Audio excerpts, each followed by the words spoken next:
श्री राघवेंद्राय नमः। ये जो आप तस्वीर देख रहे हैं वो दिल्ली की है। प्रदूषण ने जो तांडव मचा रखा है कि 8 तक के स्कूलों को भी बंद कर देना पड़ा। प्रदूषण का सूचकांक इतना बुरा है जहां मानव जिंदा नहीं रह सकता। माननीय जज साहब ने सही ही कहा, ये दिल्ली एक गैस का चैम्बर बन गया है।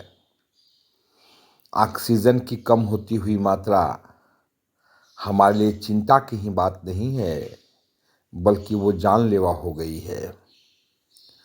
आँखों में जलन, फेफड़ों में गंदी हवा के जाने से ऑक्सीजन का घटता हुआ स्तर, कई प्रकार की सांस की बीमारियां हमें देता है, स्किन की बीमारियां देता है, दिल की बीमारियां देता है और ज़िंदगी जीना दूभर हो जाता है। ये हाल है दिल्ली एनसीआर उत्तर प्रदेश का, जहां कोहरे ने दस्तक दे दी है। तापमान और कम हुआ है, ज़िंदगी जहां कठिन हो चली है। सबसे बड़े आश्चर्य की बात है, एमसीडी का चुनाव चल रहा है और सब राजनीतिक पार्टियां जनता के कल्याण की बात करती हैं। पलाली जलाया जा रहा है और कोई इस पे रोक नहीं लगा सकता।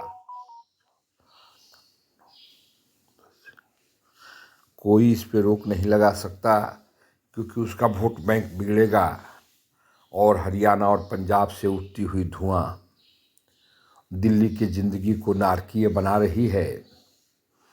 पंजाब में अब आप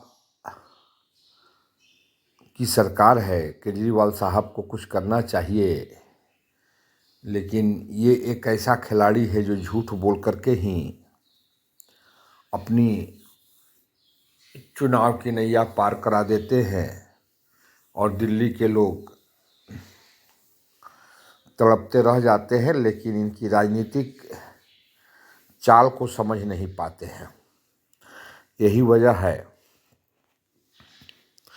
कि केजरीवाल साहब रेवड़ियाँ बांट करके, आखिर ये जो टैक्स पेयर का पैसा है वही तो जाता है।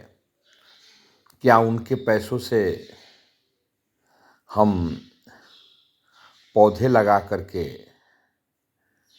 और उन किसानों को वो पैसा दे देते जो जलाते हैं, वो नहीं जलाते, उन्हें पुरस्कृत करते, उससे हम खरीद लेते, खरीद करके खाद बनाते, दूसरे जगहों में भेज देते ताकि जनता का हित होता। लेकिन जनता इस मुकाम तक पहुँचे, इस बात को समझे, इसके पहले वहाँ सरकार बन जाती है। और अब तो लोग कहते हैं महंगाई तो खैर है, लेकिन अब तो सरसों के तेल भी कम हो रहे हैं भाव।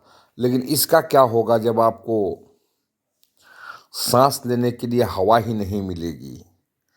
आप कहाँ जा रहे हैं ये आपको सोचना होगा। और एक सरकार को नहीं सोचना होगा, केजरीवाल साहब को भी सोचना होगा, भारतीय जनता पार्टी को भी सोचना होगा, पंजाब की सरकार को भी सोचना होगा।